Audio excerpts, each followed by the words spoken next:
This is a Tier 1 intervention project designed for a mathematics classroom for Dr. K. Brocato's Planning for Diverse Learners course at Mississippi State University, with your host, Lauren Swee. Tier 1 intervention contains 5 components.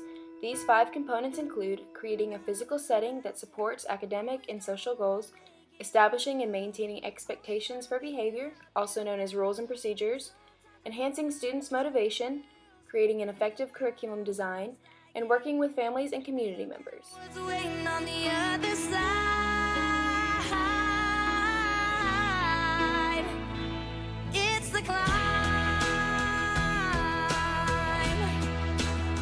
Do you enjoy math? I know I sure do. However, I know there's students who don't enjoy math just as much as me and you. So, this presentation is going to focus on how we can enhance students' motivation in the classroom. We're going to be looking at physical setting and working with communities and family members to see how we can collaboratively work together to build students' motivation in a mathematics classroom. In Carol Weinstein's book, Secondary Classroom Management, she states that some educators believe that in order to motivate students, you must make learning fun. However, Weinstein says that trying to ensure learning is always fun is both unreasonable and unrealistic. Carol Weinstein lists several ways to enhance student motivation. However, I'm going to talk about her different strategies for increasing expectations for success. These include providing opportunities for success, teaching students to set reasonable goals and evaluate their own performance, helping students recognize the relationship between effort and outcome, providing informative feedback, and providing special motivational support to discourage students. In-Task Standard Number 3 states that the teacher works with others to create environments that support individual and collaborative learning, and that encourage positive social interaction, active engagement in learning, and self-motivation. To promote opportunities for success in the classroom, we must incorporate the in-task standard we just mentioned into the physical setting of our classroom. Let's look at an example of a great desk arrangement for a mathematics classroom. Notice how each student has their own desk. This will give the students some personal space and privacy. Also notice how the desks are grouped in fours. This encourages students to work together on assignments and classroom activities without creating a lot of chaos. The only thing I would change in my classroom is the location of the teacher's desk. Right now it is in the back left corner of the classroom. I would like my desk to be where the round group table is so I could monitor hallway activity and observe students from a more frontal perspective rather than seeing the back of their heads while they're taking a test or working on assignments. Next, let's look at how we can teach students to set reasonable goals and to assess their own performance with the example Everyone Gets an A by Benjamin Zander. Benjamin Zander is an American conductor from the UK and an educator. He allows students to set goals for themselves by telling them on their first day that their grade in the class is an A under one condition. They must write a letter to themselves in the first 2 weeks of class at the beginning of the year, and the letter must be dated for the following May when the class ends, so May 2000 of the next year. The letter says, "Dear Mr. Zander, I got my A because." Then they will describe who they will have become by the following May to justify this extraordinary grade, and he tells them to fall passionately in love with the person they're describing in the letter. They write about who they would be, who they could be, and who they see themselves as. Only if society and the small voice inside them would stop telling them otherwise.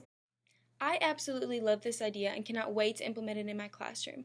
However, mine's going to be a little bit different. I want students to tell me what they like and dislike about the math classroom. For example, students may put, "I cannot stand simplifying fractions," or "I don't understand radicals and exponents quite yet." And then I want them to put things like, "I love solving linear equations," and then being able to see it implemented into a graph. I also want students to put down their goals of how they can be successful in my classroom. I want students to write things like, "I was successful in Miss Sweet's classroom because I turned in all my assignments on time," or "because I studied for every single test." I'm going to hold on to these letters for the entire year and give them back twice. The first time will be at midterm. This will allow students to assess what they've done so far and make changes or add anything extra that they want to put. I will then give students back their final letter at the end of the year, and I will ask them to give me a letter grade based off how they feel they did achieving their goals and success in my classroom. I want this to be a project grade and not an overall grade because I really want students to understand that they set the standards for how they achieve success in my classroom. Now let's look at how we can help students recognize the relationship between effort and outcome. Carol Weinstein states that some students proclaim defeat before they even attempt a task, while others are overconfident and think they can do well without having to exert much. Let's look at an example from our studio school student, Alyssa. Just the other day, I went to go work with my studio school student, Alyssa, and when I got there, she was actually checking in late. And so I asked her why she checked in late, and she said that she just didn't want to come to school. She said she didn't enjoy classes and she wasn't motivated to learn. So instead of working on math or tutoring, I thought it'd be really cool if I asked her what motivated her in classroom. She told me about this really cool activity they did in her history class where they built a wall out of marshmallows and starbursts and then talked about how one side tried to get to the other. And she was going into all these details, and as a math major, I couldn't keep up with it, but it got me thinking, what would motivate her in a math classroom? And that's where I came up with this idea. The Common Core Standards for Mathematical Practice number 4 states that we must model with mathematics. To implement this standard into a math classroom, I decided to give an example. Assume there are 24 students in the classroom.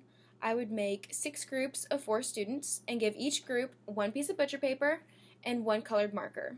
I would also give each group one different linear equation to solve.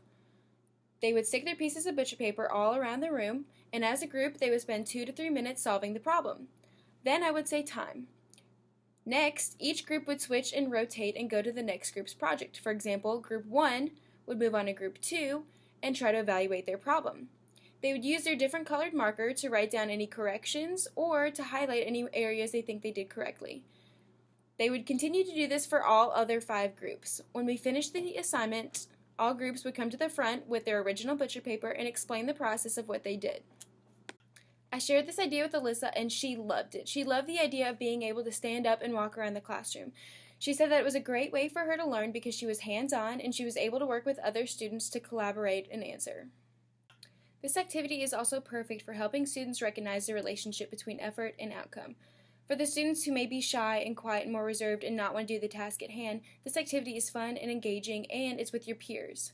For the students that are overconfident or even cocky, it gives them a way to speak out and to show their friends they know what they're doing, but it also allows them to teach their friends at the same time.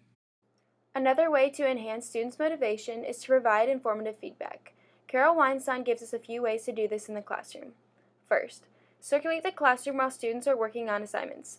Try not to be sitting at your desk or working on other assessments. Second, return submitted assignments back to students as soon as possible. And third, go over homework in class. Number 2 and 3 go together because if you return students' assignments within a reasonable amount of time, they will remember how they worked the problem. That way, when you go over it in class, they can correct the mistake. Fourth, allow students to evaluate their work and the works of others. Fifth, show that students are progressing. Instead of writing on a quiz, "Congratulations, you received the 6th highest score in the class," you might think about writing something like, "Congratulations, you went from a 79 on the last quiz to an 87 on this quiz."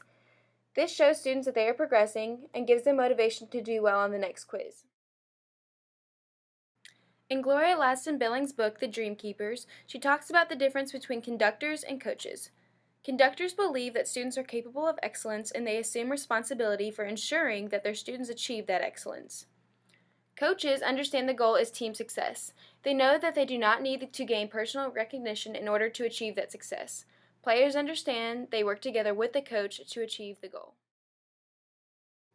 I feel as a math educator that in order to enhance students' motivation, that I must have a coach's approach. Providing feedback in a constructive, encouraging, and timely manner is my role in making sure the team, also known as the class, is successful as a whole. It is then the student's role to acknowledge feedback and make changes so they can improve their skills and become more successful, which in turn will increase the success of the team as a whole. Lastly, we can enhance students' motivation by providing special motivational support to discourage students. Weinstein says we can pair low-achieving students with higher-achieving students, and she also says that we can set clear expectations for students and encourage students to achieve them. An example of this is if a student fails a quiz on solving trigonometric functions because they cannot remember the trig identities, go over the identities with them, and then let them know you expect them to pass the next test. Then cheer on your student as they take their assessment. You will notice a definite attitude change. Lastly, something I feel is very important to providing motivational support to discourage students is make sure to have a clear line of communication with family members and community members. The National Standards for Family-School Partnerships Standard 3 says, supporting student success, families and school staff continuously collaborate to support students' learning and healthy development both at home and at school, and have regular opportunities to strengthen their knowledge and skills to do so. Here are some effective ways to communicate with families and communities. First, parent-teacher conferences. These will provide deep discussion between you and the parent and allows both parties to assess what options might best benefit the student. Math Olympics. This is like field day with math games. It is a fun way to get students learning math in an active way. Ask family members to come help set up or even participate with their student. Sporting events. Show your students and your students' family that you care about them outside of the classroom by attending their sporting event, and even embarrass them by cheering them on. Get involved with the community. The more people see you in the community, the more willing and accepting they are to help you in the classroom. We have covered a lot of material in this presentation.